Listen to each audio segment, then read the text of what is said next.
good morning, good afternoon, good evening, wherever you are. Welcome to another episode of My Two Cents with my special guest, and not even guest, actually co-host, Charles McLachlan. In this episode, we're going to talk about what we can learn from charities. And this is a really interesting topic. I spoke to Charles, I think about a week or 2 weeks ago, and he mentioned that he's working with charities, and there are some interesting and great learnings we as businesses can take from that perspective. But before we start, Charles, can you introduce yourself shortly and give us a bit of an insight on what you see as differences within charities versus businesses and what we can learn? Yes, so I'm Charles McLachlan. I'm founder of a business called Future Perfect, based in the UK, in the London area.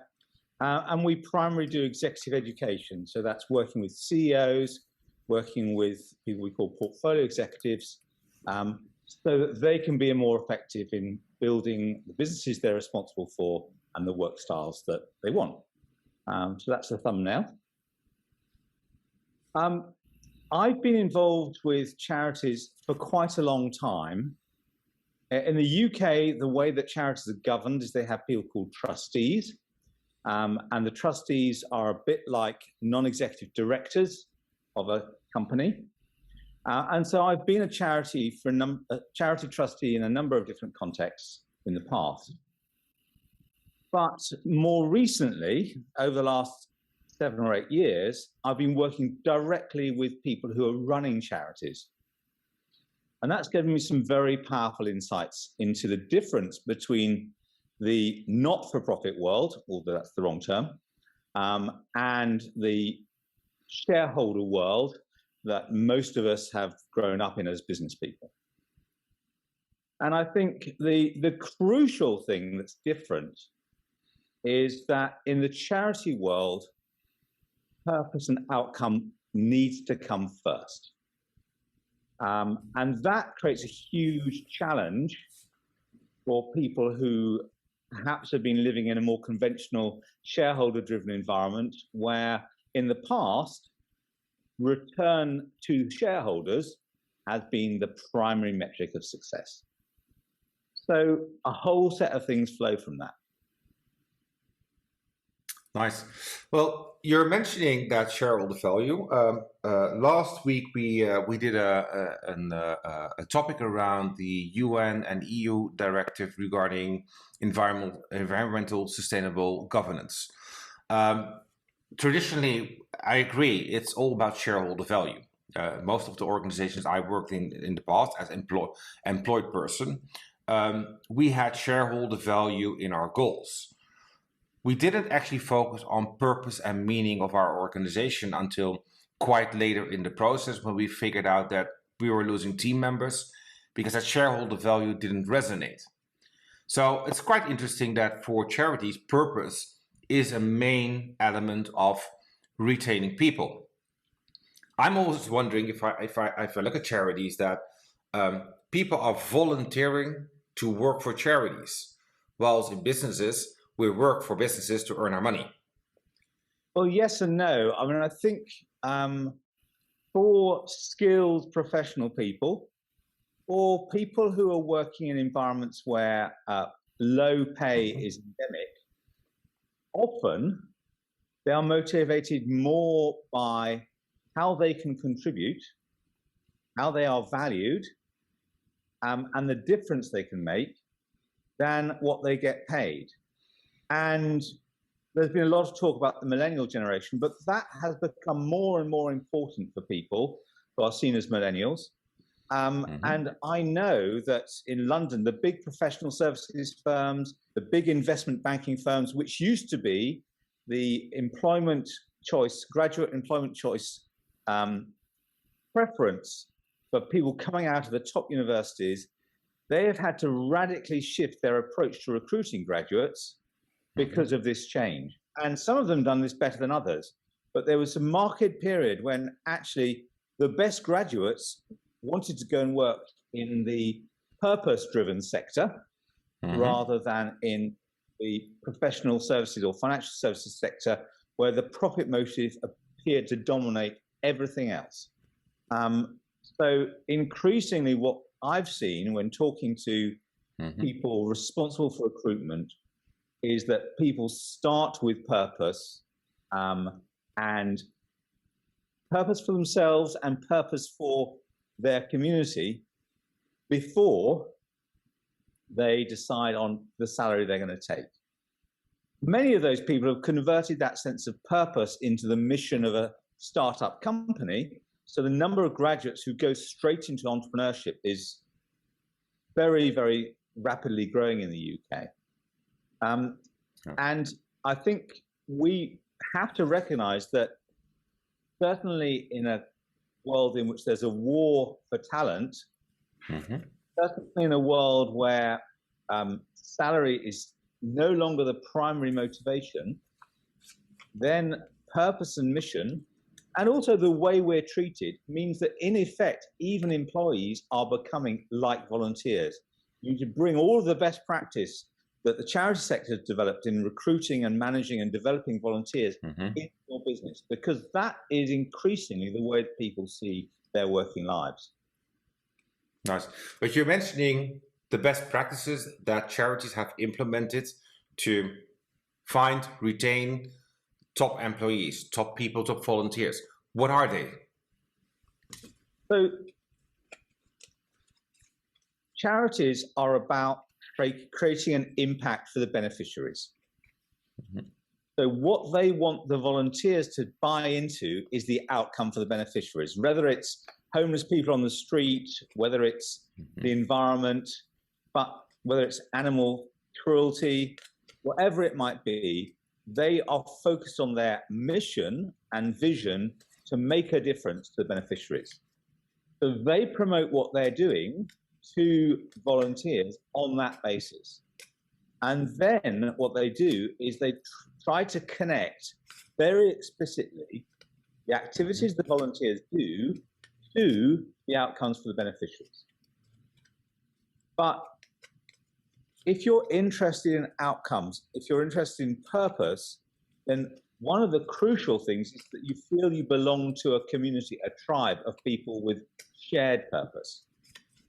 So in volunteer settings, making sure that individuals feel valued for their contribution and feel part of a set of people on a aligned mission is critical. I worked with a very well-known charity in the UK with their top team, and they were very, very good at making sure that volunteers, when they spent their time, understood directly the beneficiaries, people in debt in this particular case, would have their lives transformed by the activities they performed. And they got their volunteers to engage with the frontline beneficiaries in most cases. But they also were constantly engaged with the success of the organization, the collegiate nature of the organization, the support systems, and they felt part of a valued team. Nice, nice. If you put that in perspective of running a business, you mentioned in the beginning startups, and I agree fully with you. If you look at the startup environment, they generally start from a purpose and the impact they want to deliver on the community, because that's the basis of any startup. It's the ideation of how do we build the organization. Now, I work for quite some corporate where we got paid time off to do volunteering.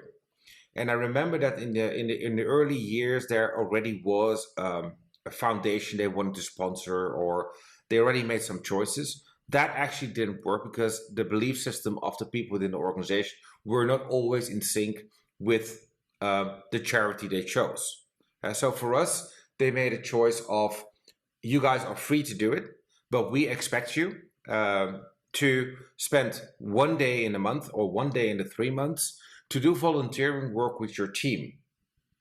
Yeah, and I think that's the world of what used to be called corporate social responsibility. And the challenge with corporate social responsibility is that for many businesses, it was a tick box exercise They were motivated by looking good rather than properly aligning it to purposeful outcomes. So I know of big financial services institutions and big professional services firms in the City of London where they had a similar kind of scheme where, there was a sort of company volunteer day. And what they do is they get people who've got extraordinary skills, professional skills, and they'd all go off and they would paint the walls of a community centre. Now, that fails on a whole series of different counts. One is, they didn't choose the community centre. It was a one-off event. The second thing is they had no contact with the beneficiaries. In fact, they were very careful trying to keep the beneficiaries out of the way because, hey, you don't want to meet people like that, do you? But the worst thing was, you've got these people with a huge amount of skill and capability, and then you say, we value that in the work context, but in the charity context, the best thing you can do is use a paintbrush. And that is a completely broken. I'd never thought about this comparison. I thought actually that we were doing quite well and quite good because we were spending time to help charities, to help them get stuff done as a social responsibility. But now you're telling me this, and I'm actually it gets me thinking because we did the same thing. We had highly skilled people in finance, people in consulting, people in change, who could actually help those charities organize themselves better. Because I think there are four things with charities. We have purpose, we have impact on the practice, we have the people, and we have the finance and operations. And the financial part is a difficult one. How do you run your operations better? How do you make them more lean, and at the same time, without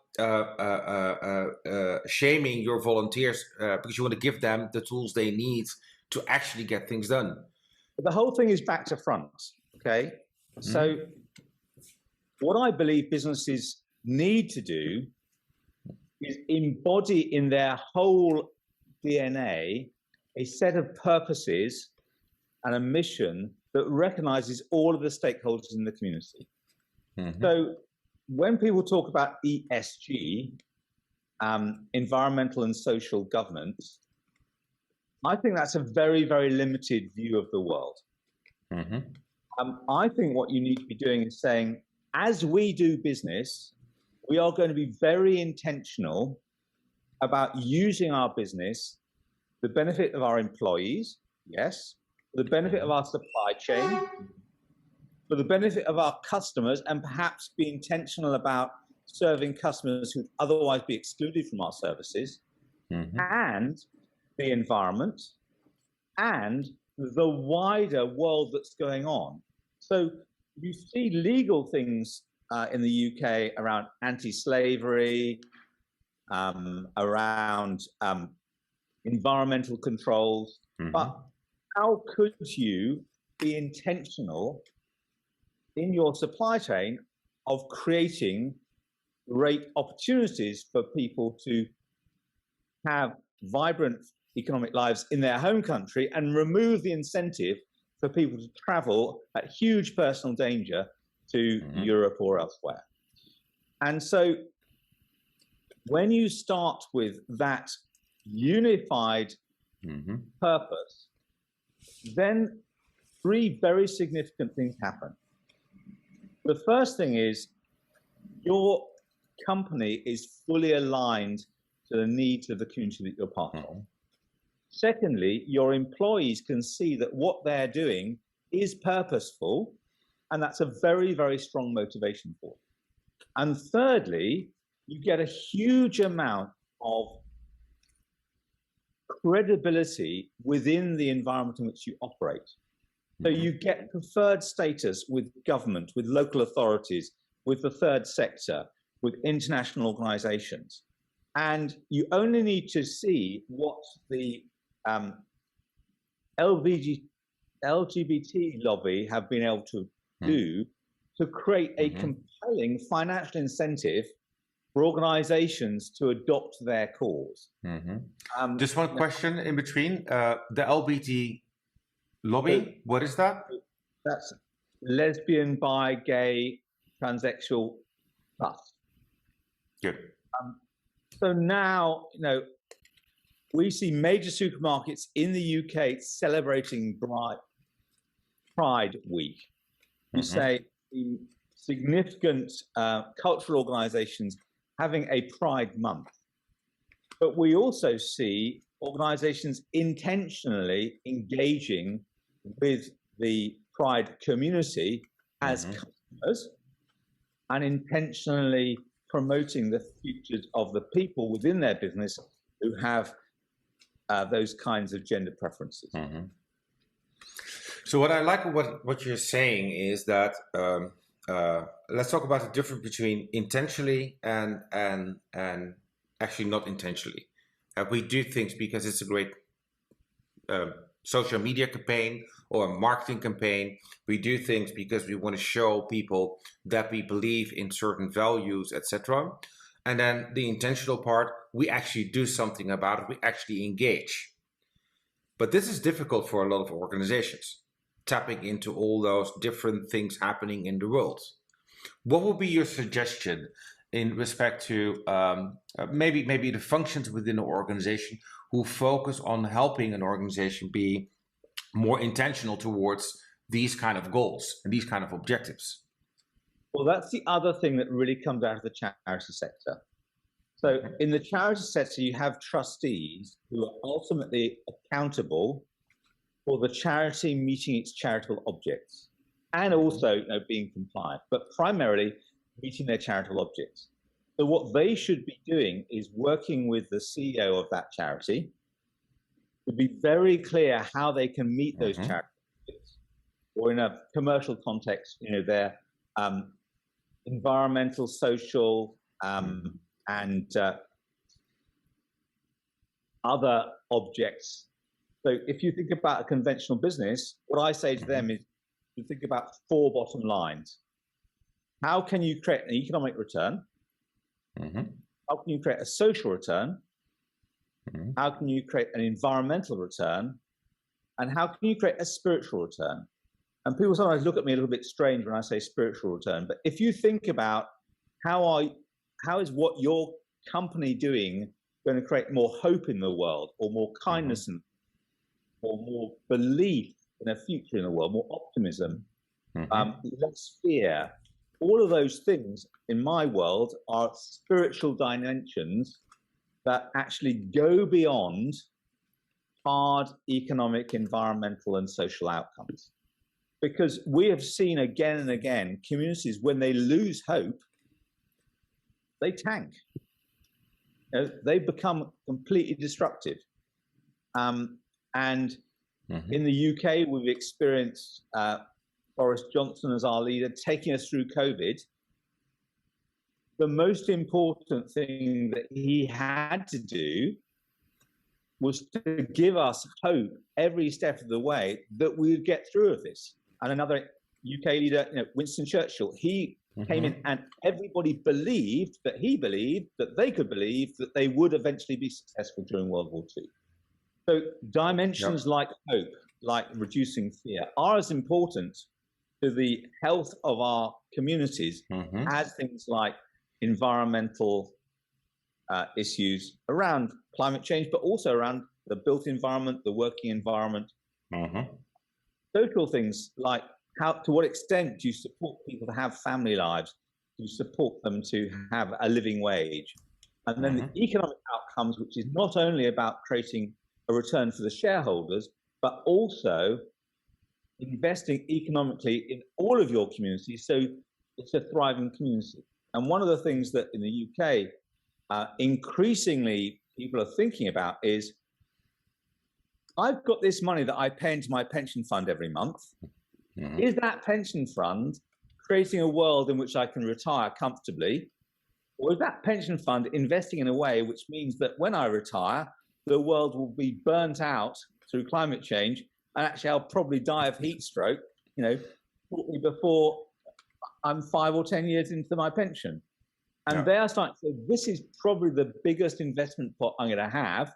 I want to influence how it's going to create my future. Pension funds have been very, very slow to catch on. but they are trustees operating for the benefit of the employees.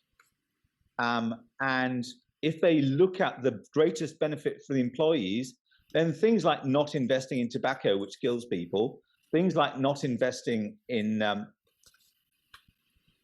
companies that are creating climate change impacts, those kinds of considerations are important. Not investing in companies that have supply chains that means that there's a continued flow of people into Europe from elsewhere because people are actually enslaved, and the disruption that creates not only to the local communities that have to host them, but to the whole of global stability. I've never seen a pension fund think about how their investment could prevent the next iteration of Al-Qaeda, but actually they could make decisions which would make that less likely to happen. Yeah, nice. Hey, we're running a bit out of time. A bit of a takeaway, and maybe just one last question, because you mentioned community, and I like that. In my coaching and in the work I do, I help a lot of organizations work on building that tribe, that internal tribe, where people believe they are empowered to actually make a difference within the company and within their internal community. You're actually saying that community thinking is actually something where charities are really good at. What would be the foundations if an organization would take that from a charity perspective? What are community foundations they may or may not implement within their organization to actually build that purposeful focus on doing things together as one community and empowering the people to do whatever they can to make that difference? Well, there is a great example from British Airways. So British Airways, the flag carrier in the UK for many, many years, they got to a point where their business was basically failing. And a new CEO came in and he said, I want everybody in this business to believe they are serving a customer. And it's pretty obvious that your cabin crew are serving a customer. But he wanted to create this customer service culture throughout the organization. So he would say to the finance people, who is your customer? Well, the customer sometimes was the employees because they were doing payroll for them. Sometimes it was purchasing because they were making purchases for them. Sometimes it was the shareholders who wanted proper governance. Sometimes it was the government because they had compliance responsibilities. And sometimes it was people, end customers who they billing, like traveling. So by creating this customer-centric approach throughout the whole organization, they got people aligned to a shared purpose of ultimately, we are here to serve others. And that created a cultural change in British Airways, which meant it moved from a bit of a sick joke, frankly, to be able to proudly boast it was the world's favorite airline, and they still use that tagline today. So I think sometimes business can get this right. That's one way of doing it. I think the biggest challenge for most businesses is that when they get to a certain scale, tribalism happens at the department level or the office level, and they really struggle to break out of this. So even in relatively small businesses, I see that the salespeople blame the marketing people blame the product people, the finance people blame the salespeople and the marketing people, the HR people say, there's nothing we can do about it. And then the people who have to do delivery are put in a position where they have to deliver something that's been missold at the wrong price to the wrong people. So you just end up with this rotating blame culture. And people then, they have this temptation to find an enemy, whether it's the sales department or the marketing department or whatever. You have finger pointing and blame, and that ability to have a single tribe breaks down. Yeah, nice. Yeah, I recognize it, but I think anyone who's listening to this podcast will recognize that, finding the blame. Hey, Charles, I want to thank you for this podcast, because it's actually quite great to get a bit of a comparison between charities and businesses and what they can do. So I think there's also a call to action from here for businesses to actually rethink your purpose as an organization, because it actually can make a major difference.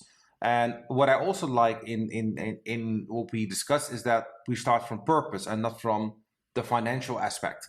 How we have a mission, we have a common goal, which actually inspires me to use that also further on in my workshops and with my clients. Now, Charles is an amazing guy. We have been talking in the past time regarding the services he delivers for CEOs and executives. We have the same group of people we are working with on basically different markets, but they are the same people. Charles, can you real short tell us a little bit about the CEO Growth Academy and the elements you do, and maybe also give a bit of a background for people that if they want to contact you, how did they do that? Sure. So the CEO Growth Academy is really a response to the fact that many leaders of businesses are what I would call accidental CEOs.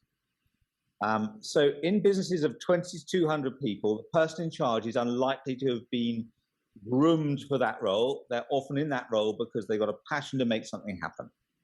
And the CEO Growth Academy is all about enabling those people to grow faster than the businesses that they're responsible for. And we recognize, it can be very lonely at the top. We recognize that they will have huge strengths in their specialist area, but they need just-in-time learning in a community setting with a set of other CEOs where they can learn more about what it means for them to be a leader, a wider portfolio of management skills, a rich understanding of emerging business practice, and as importantly, how they can increase their own personal development, because they are often the most critical asset in a business. And sadly, too often, they are the least invested in asset in the business. So that's what we do. We've been running groups like this for more than 10 years. We know that it does enable people to grow faster than their businesses. We also know that they will increase their revenues, they'll reduce their costs, they'll make better decisions.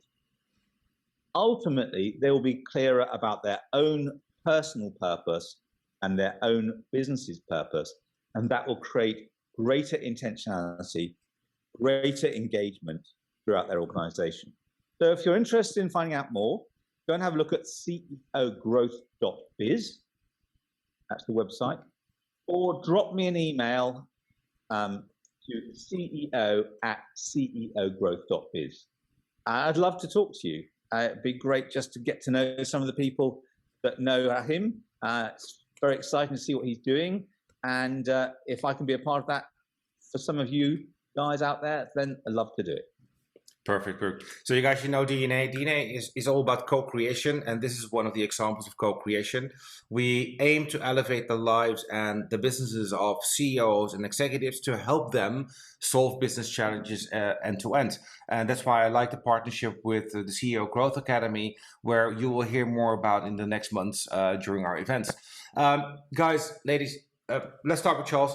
Thank you so much for sharing your insights. It was really a pleasure having you. Rahim, it's great to be part of what you're doing here. And if there's anything else I can help with, then I'd love to come back at some point in the future. Perfect.